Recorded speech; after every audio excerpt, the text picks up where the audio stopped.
The murder of Isabella Nardoni, the dark secrets of this heinous crime that outraged a nation. Chapter 1. The Fall from Grace. The city of São Paulo, Brazil, is a living entity, a concrete jungle that pulses with the restless energy of 20 million souls. Its nights are a symphony of distant engines, the occasional wail of a siren, and the ceaseless murmur of a metropolis that never truly sleeps. But on the night of March 29th, 2008, a sharp, terrible sound tore through that urban normalcy in the middle-class neighborhood of Vila Guilherme. It was not the sound of the city, but the sound of a life being brutally extinguished. It was the sickening, heavy thud of a small body colliding with the manicured lawn in front of a luxury apartment building. That body belonged to Isabella de Oliveira Nardoni, a 5-year-old girl whose bright, curious eyes and easy smile were the very definition of innocence. She had fallen from the 6th-floor window of the apartment belonging to her father, Alexandre Nardoni, and her stepmother, Anna Carolina Jatobá. What followed was not the confused grief of a tragic accident, but the opening chapter of one of the most sensationalized and emotionally devastating criminal cases in Brazilian history. The first story, offered by a frantic father to the building's doorman, spoke of a phantom aggressor, a dark figure who had supposedly broken into the apartment, cut the window's protective screen, and thrown the child to her death. It was a narrative crafted for the chaos of the night, a desperate fiction that began to unravel the moment it was exposed to the cold, impartial light of investigation. As paramedics worked in vain to revive the small, broken body, and the first police officers began to walk through apartment 602 of the Edificio London, a far more profane and disturbing truth began to surface. The evil had not breached the home's defenses. It was already inside, comfortably seated at the family dinner table, hiding behind a facade of normalcy. This case would become a national obsession, a real-time drama that held the country in a state of suspended horror. It became a dark parable about the fragility of trust and the terrifying discovery that the greatest monsters can wear the faces of those who are supposed to protect us. The story has been dissected in countless news programs, magazine covers, and more recently reached a global audience through the gripping Netflix documentary, Isabella, the Nardoni case, which revisited the chilling details for a new generation. Tonight, however, we are not just revisiting the facts. We are stepping into the timeline of the tragedy, walking the corridors of the investigation, and sitting in the oppressive silence of the courtroom. We will attempt to understand the psychological forces that gathered like a storm inside that family, the pressure that built between 4 walls until it culminated in an act of unimaginable violence. What really happened in those final desperate moments before Isabella fell? The silence that followed her fall holds secrets that still haunt a nation to this day, leaving us to wonder about the darkness that can fester in the human heart. Chapter 2. The Origins of the Storm. To understand the eruption of a volcano, one must first study the tectonic plates grinding slowly and violently beneath the surface. The lives of Alexandre Nardoni and Anna Carolina Jatobá, before they became infamous synonyms for evil, were a portrait of middle-class São Paulo aspiration. Alexandre came from a family with a certain pedigree. His father, Antonio Nardoni, was a respected lawyer, a fact that afforded Alexandre a status and a pre-paved professional path. He grew up with the comforts and expectations that come with such a background: private schools, financial security, and the promise of a place in the family's law firm. Externally, he projected an image of confident success, the good boy from a good family. Yet beneath this polished veneer, a different personality simmered. Later accounts would describe him as a man with a notoriously short fuse, prone to explosive fits of rage, and a possessive jealousy that often morphed into a need for absolute control. He was a man who demanded order, but whose internal world was governed by emotional chaos. Anna Carolina Jatobá, on the other hand, came from a more modest background, but she possessed a fierce ambition that matched, if not exceeded, Alexandre's. She was a law student when their paths crossed, and their relationship was reportedly a whirlwind of intensity and passion. Together, they formed what appeared to be the ideal power couple. They were young, attractive, and soon parents to 2 sons of their own. They built their life in the Edificio London, a condominium that symbolized the safety and comfort the São Paulo middle class strives for. The building's modern architecture, its 24-hour security, and its well-tended gardens were a statement that they had made it. Their daily lives were filled with the sights and sounds of the city's Zona Norte, the scent of jacaranda trees blooming in the spring, the smell of wet asphalt after a summer downpour, and the constant hum of traffic on the nearby marginal Tietê Expressway, the city's vital artery. It was a life of apparent perfection, a carefully curated image of domestic bliss. However, this perfect picture contained an element that disrupted its symmetry: Isabella. She was the living, breathing product of Alexandre's previous relationship with Anna Carolina Oliveira, a permanent link to a past that Anna Jatobá seemed fundamentally unable to tolerate. Every other weekend, the little girl would become the focal point where 2 worlds collided, a bridge between her mother's home and her father's new family. These visits, which should have been moments of joy and connection, instead became sources of tension and resentment. The atmosphere in apartment 602 would grow heavy, charged with an unspoken hostility as palpable as the humid São Paulo air. Witnesses, including friends and family, would later describe a pattern of escalating animosity from Anna Jatobá, directed not only at Alexandre's ex-partner, but at the child herself. Isabella was living proof that Anna was not the first, that she did not possess Alexandre's entire history. The reflections on the apartment's polished floors showed a smiling family, but the shadows in the corners hid a truth of jealousy and a silent, growing rage that was slowly poisoning everything. Chapter 3. The first cracks in the facade. Evil rarely manifests as a sudden explosion. It's more often like a water leak, starting as a small, damp spot on the wall that slowly, relentlessly, rots the structure from within. In the months and years leading up to Isabella's death, the cracks in the facade of the Nardoni Jatobá family were widening into visible fissures, fed primarily by the corrosive and obsessive jealousy of Anna Carolina Jatobá. This was not a fleeting emotion. It was a driving force, a distorted lens through which she viewed the world, and especially her stepdaughter.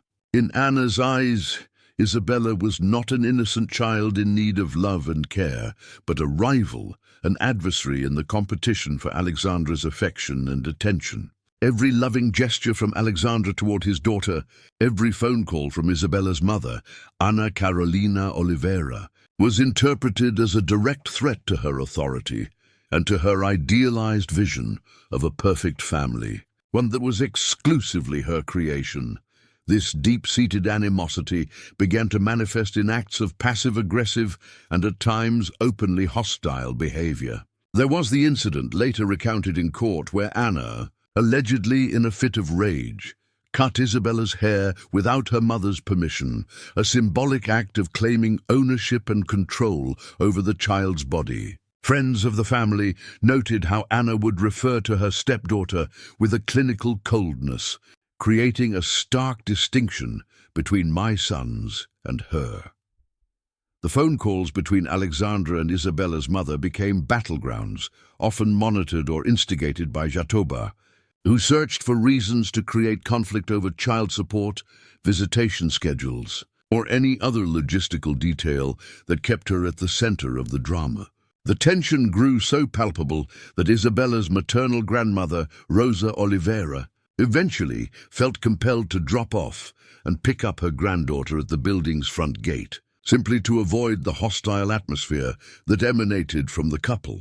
It was a silent acknowledgement that the threshold of that apartment was a hostile frontier, Alexandre, far from acting as a mediator or a protector for his daughter, became a willing enabler of this toxicity. His own volatile nature and need for control seemed to find a perfect, destructive harmony with his wife's possessiveness. Instead of shielding Isabella, he aligned himself with Anna Jatobá, reinforcing the child's isolation. It became increasingly difficult for the maternal family to have fluid, natural contact with Isabella during the weekends she spent with her father.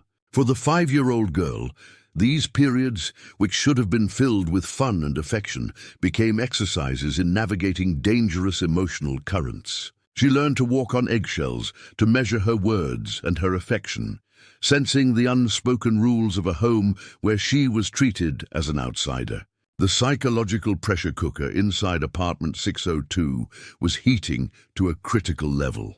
Each resentful glance, each harsh word, each slammed door was increasing the internal pressure. No one could have predicted the exact form the explosion would take, but the warning signs were everywhere, like small steam leaks signaling an impending and catastrophic failure.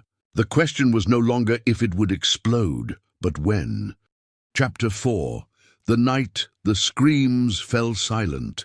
The night of March 29, 2008, descended upon São Paulo with the banality of any other Saturday. The Nardoni family, Alexandre, Anna, Isabella, and their 2 younger sons, were returning to their apartment in the Edificio, London. But the air inside their car was already thick and heavy, charged with the fury of an argument that, according to the investigation, had started moments before. The trigger, as it so often was a toxic mix of money and resentment, with Isabella at its center.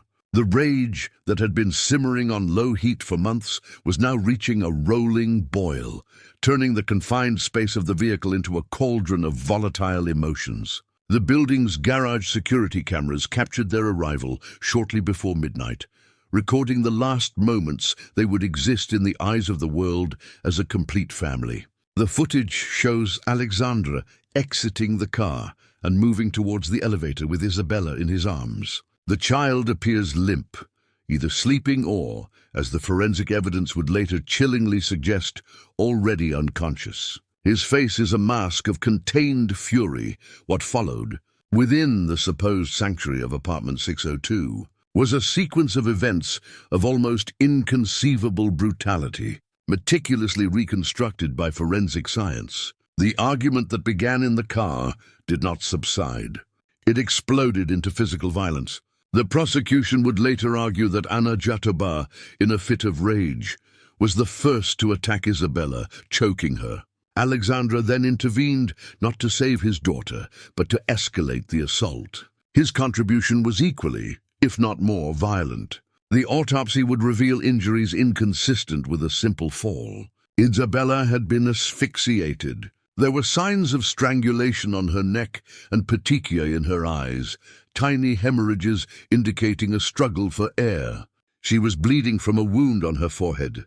The first crime was committed there, in the silence of their home, an act of brutal, intimate violence. But their panic and rage demanded an epilogue, a cover-up. They needed to erase what they had done and create a new narrative.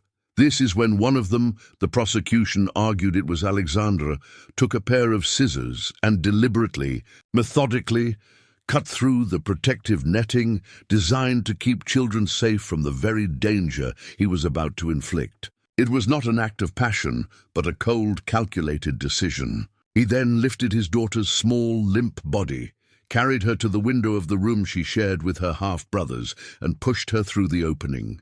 For a few terrifying seconds, she fell through the night air, 6 stories down, before her life was extinguished on the cold ground below. A neighbor heard a woman's scream, followed by Alexandre shouting, "My daughter, my daughter!" And then the sickening thud. The silence that followed was even more terrifying. In that moment, Alexandre Nardoni and Anna Carolina Jatobá allegedly transitioned from parents to perpetrators, their home from a sanctuary to a tomb. Chapter 5. A Nation's Collective Scream.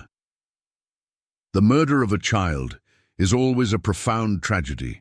But the death of Isabella Nardoni became something more. It was a national trauma, a story that seized the Brazilian public by the throat and refused to let go. From the moment the first news reports broke, the case transcended a simple crime story and morphed into a modern-day morality play, fueled by a 24/7 media cycle and a populace hungry for justice, or perhaps for vengeance. The reaction was visceral, immediate, and overwhelmingly emotional. Within hours, crowds began to gather outside the Edificio London, their grief and anger a palpable force field around the crime scene. They stood vigil for days, holding up pictures of Isabella's smiling face, leaving flowers and stuffed animals at the gate and shouting, "Assassinos!" Murderers. Whenever Alexandra or Anna Carolina were escorted by the police, this was not a silent mourning. It was a collective roar of indignation from a society that felt deeply betrayed. The case struck at the very heart of the most sacred of trusts, the bond between a parent and a child. The notion that a father and stepmother could be responsible for such a heinous act was an unbearable perversion of the natural order, a betrayal that every parent, every citizen felt on a personal, primal level. The media frenzy was unlike anything the country had ever witnessed. Television channels provided wall-to-wall coverage, with reporters broadcasting live from every location connected to the case: the police station, the courthouse, the forensic institute, the cemetery. Every detail of the investigation, no matter how small, was scrutinized, and every new piece of evidence was debated by panels of self-proclaimed experts on primetime television shows. The couple's faces were plastered on every newspaper and magazine cover, their expressions analyzed for any hint of guilt or deception. They were tried and convicted in the court of public opinion long before they ever set foot in a real courtroom. This intense media focus created a powerful feedback loop. The public's outrage fueled the media's relentless coverage, and the media's coverage amplified and validated the public's outrage. The case became a cultural phenomenon, a dark obsession that exposed deep-seated anxieties within Brazilian society about class, justice, and the sanctity of the family. The nation collectively grieved for a little girl they had never met, adopting her as their own daughter. Her funeral was a national event, a spectacle of shared sorrow broadcast across the country. As you reflect on the power of this public reaction, take a moment to share in the comments how this case made you feel. This tidal wave of collective emotion, this shared demand for justice, would create an atmosphere of immense pressure on the investigation and the eventual trial, blurring the lines between due process and public will. Chapter 6. The Anatomy of an Investigation. While the public passed its judgment on the streets and on television screens, the São Paulo Civil Police were tasked with a more methodical and sober pursuit of the truth. From the very beginning, experienced investigators were deeply skeptical of Alexandre Nardoni's story. His initial claim that a lone intruder had broken into their fortress-like apartment, somehow bypassed him, and thrown his daughter from the window, was riddled with logical fallacies and inconsistencies that defied common sense. The crime scene itself told a powerful, silent story that directly contradicted the couple's frantic narrative. There were no signs of a forced entry on the apartment's main door. Nothing of value had been stolen. Why would a burglar commit such a high-risk, monstrous act for no apparent gain? The questions began to pile up, and the focus of the investigation quickly turned inward. The first major breakthrough came from a meticulous forensic examination of apartment 602, using luminol, a chemical that reacts with the iron in hemoglobin to reveal latent bloodstains invisible to the naked eye. Investigators painted the apartment with an eerie blue glow. The results were damning. Traces of Isabella's blood were found in multiple locations on the floor of the entrance hall, suggesting she was already bleeding when brought into the apartment, in the hallway leading to her bedroom, in the room itself, and on a towel and a baby's diaper, indicating a clumsy, frantic attempt to clean up. This evidence pointed unequivocally to a violent struggle that occurred inside the apartment, not an attack by an external aggressor. The most compelling piece of physical evidence, however, was the window screen. It hadn't been torn or broken, as one might expect in a violent struggle. It had been neatly and deliberately cut with a sharp object, likely a pair of scissors. And on the frame of that window, forensic experts found a clear impression of Alexandre's footprint, suggesting he had braced himself against it to gain leverage. Furthermore, the autopsy provided the grim centerpiece of the prosecution's case. The medical examiner, Dr. Paulo Sergio Tiepo, concluded that Isabella's injuries were not solely consistent with a fall from a great height. He found evidence of asphyxiation. She had been choked or smothered before she was thrown. This single, horrific fact dismantled the intruder theory entirely. It transformed the narrative from a random act of violence into a calculated two-stage murder. As the physical evidence mounted, the couple's behavior only deepened suspicion. Their statements were contradictory, their emotions seemed rehearsed, and their story kept changing under questioning. The investigation became a textbook example of modern forensics, where the silent testimony of blood, fibers, and fingerprints spoke louder than any lie. Each new discovery was another nail in the coffin of their claims of innocence, and the puzzle was coming together to form a picture of an unspeakable domestic crime, carefully, if ineptly, concealed. Chapter 7. The Trial of the Century. In March 2010, almost 2 years to the day after Isabella's death, Alexandre Nardoni and Anna Carolina Jatobá finally faced their judgment. The trial, held in the Barra Funda courthouse in São Paulo, was no longer just a legal proceeding.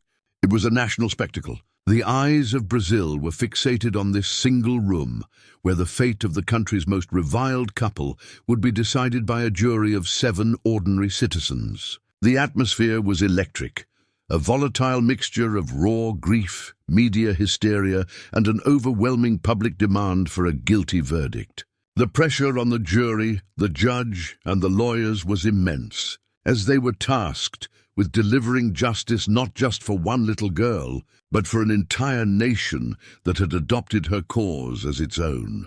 Inside the courtroom, the prosecution, led by the charismatic and impassioned Francisco Cembranelli, laid out its case with a combination of methodical precision and powerful emotional appeal. He painted a devastating psychological portrait of the couple, Anna Jatobá, as a woman consumed by a pathological jealousy, and Alexandre as a man with a violent personality who was not just an enabler, but an active participant in the abuse and, ultimately, the murder of his own daughter. Cembranelli walked the jury through the mountain of circumstantial evidence, the perfectly cut screen, the luminol-revealed bloodstains, the damning autopsy report, the inconsistent alibis, and the testimony of neighbors who heard arguments and a child's screams. In his now famous closing argument, he held up a photograph of Isabella and addressed the jury directly, his voice trembling with emotion,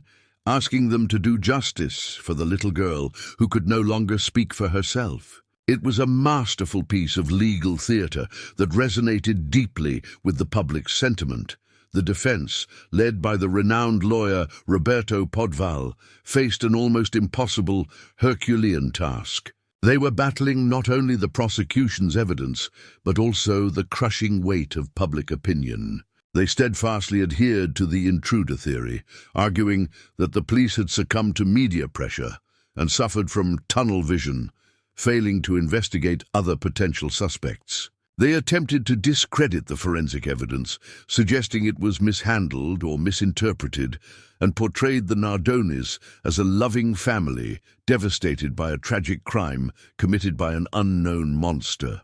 But without a single piece of evidence to support the existence of this phantom intruder, their arguments often sounded hollow against the prosecution's cohesive and emotionally compelling narrative.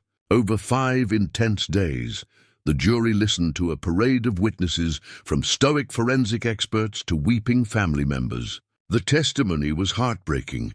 the tension in the room unbearable.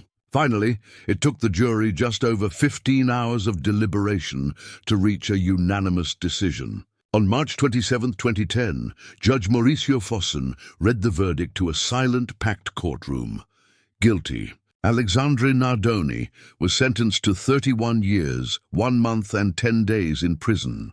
Anna Carolina Jatobá was sentenced to 26 years and 8 months. A roar erupted from the crowd gathered outside.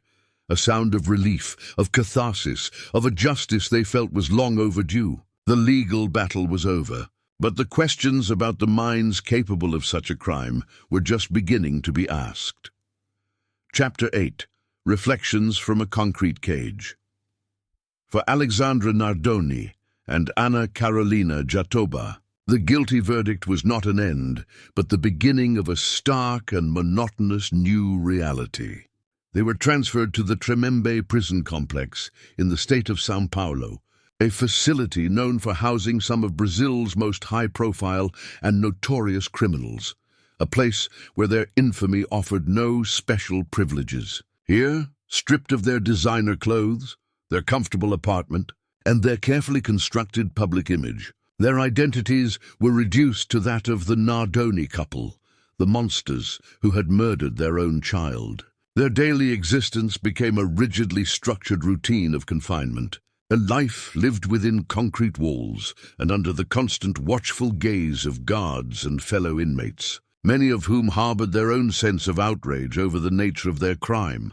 What is most psychologically fascinating and deeply chilling about their time in prison is their unwavering, absolute insistence on their innocence. In the more than a decade since their conviction, neither Alexandra nor Anna Carolina has ever publicly expressed a single word of remorse or admitted to any wrongdoing. They have clung to the intruder story with a tenacity that some observers see as proof of a profound personality disorder, while others see it as the last desperate defense of two people caught in an inescapable web of their own lies. In rare interviews given from behind bars, they have consistently portrayed themselves as victims of a flawed investigation, a biased media that sensationalized their case, and a public that condemned them before they even had their day in court. This complete lack of repentance is a central and haunting aspect of their psychological profile. It suggests a profound inability to feel empathy or to accept responsibility for their actions, which are classic traits associated with narcissistic or antisocial personality disorders. They seem locked in a shared delusion, a fortress of denial that no amount of evidence or public condemnation has been able to penetrate. While Anna Jatobá has since been granted progression to a semi-open prison regime, a controversial decision that sparked public outrage, and Alexandra continues to seek similar benefits. Their refusal to confess has kept the national wound from ever truly healing.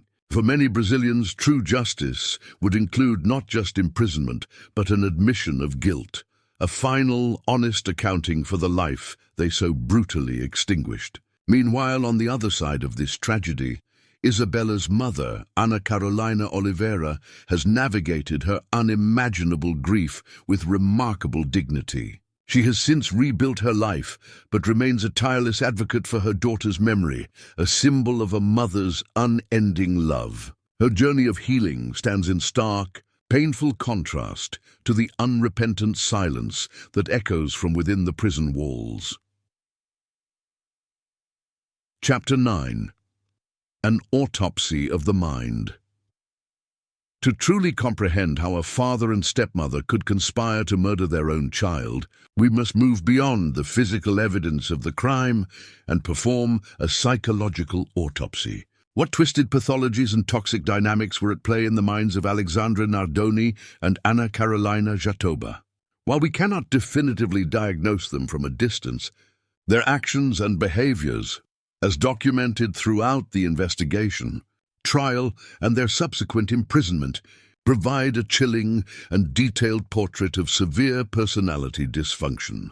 Anna Carolina Jatobá appears to have been the primary psychological catalyst for the tragedy. The prosecution's portrayal of her as being consumed by a pathological jealousy aligns with the traits of personality disorders characterized by emotional dysregulation and an unstable sense of self, such as borderline personality disorder, BPD, or narcissistic personality disorder, NPD. Her inability to tolerate Isabella, viewing her not as a human child, but as an object representing Alexandra's past, speaks to a profound lack of empathy, a core feature of these conditions. Her reported actions, the obsessive control over Alexandra's communications, the symbolic act of cutting the child's hair, the constant creation of conflict suggest a desperate, all-consuming need for control and a fragile ego that could not withstand the perceived threat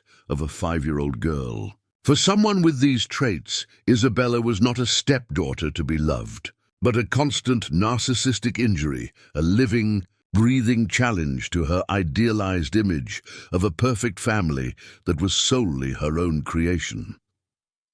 Alexandre Nardoni's pathology is that of the enabler, but it is a mistake to see him as a passive participant. He was a willing and essential co-conspirator. His known explosive temper, his need for control, and his history of aggression suggest that his own dysfunctions were horribly complementary to his wife's.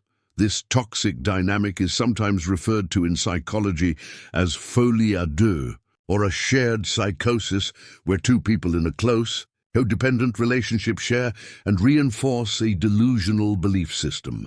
In their case, the shared delusion may have been the belief that Isabella was the source of all their marital problems and that her permanent removal was the only path to peace. His aggression likely fueled her jealousy, and her jealousy validated his aggression, creating a closed, self-perpetuating loop of escalating rage and resentment. The behavior after the crime is perhaps the most revealing. The immediate, coordinated lie about an intruder, the cold and detached demeanor reported by investigators, and their steadfast refusal to admit guilt in the face of a mountain of evidence all point to a complete detachment from reality and the chilling absence of a moral compass. They were not just covering up a crime of passion, they were attempting to construct and inhabit an alternate reality.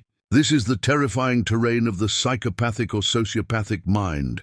The rules of empathy, remorse, and objective truth simply do not apply. They inhabit a world of their own making, a world where the murder of a child can be justified, denied, and ultimately forgotten by those who committed it. Chapter 10. An Unanswered Echo. The conviction of Alexandre Nardoni and Anna Carolina Jatobá brought a legal conclusion to a case that tore a nation apart. But the story of Isabella Nardoni leaves behind a permanent, haunting echo in the Brazilian consciousness. It is a story that forces us to confront the terrifying possibility that the most dangerous monsters are not the strangers lurking in the shadows of our fears, but the people who smile in our family portraits and tuck our children into bed at night. The case serves as a chilling monument to a definitive, uncomfortable truth. A home is only as safe as the minds of the people who inhabit it. The neatly cut window screen in Apartment 602 will forever be a symbol of the ultimate betrayal, the severing of the sacred, bond of protection and love that should be the birthright of every child. Though we have dissected the facts, analyzed the evidence, and probed the psychological depths of the perpetrators, a fundamental mystery will always remain at the heart of this tragedy. We can surmise that the murder was the catastrophic culmination of years of jealousy, rage, and resentment, but we will never know the exact words spoken in those final, frantic moments. We will never fully comprehend the precise sequence of thoughts that allowed a father to lift his own daughter, a child he helped create, and push her into the abyss. That final, intimate moment of horror is a secret the perpetrators will carry with them to their graves, a darkness that no investigation, trial, or confession could ever fully illuminate. This leaves us with a question that lies at the very core of the human condition, a question that has haunted philosophers, theologians, and criminologists for centuries. How does such evil come to be? Are people like Alexandre Nardoni and Anna Carolina Jatobá born with a missing piece of their soul, a biological or psychological void where empathy and conscience should reside? Or is this darkness something that is nurtured and cultivated by the world around them, by insecurity, by jealousy, by rage, until it grows into a monstrous force that consumes them completely? In short, is evil born or is it made? The story of Isabella is a scar on the heart of a nation, a painful and permanent reminder of a life stolen and an innocence shattered. If this deep dive into the case has compelled you to reflect on the hidden complexities of the human mind, please show your support by liking this video and sharing your own thoughts in the comments below. And if you wish to explore other real-life cases that expose the darkness hiding in plain sight, subscribe to the channel. There are many more stories to be told and many more minds to unmask.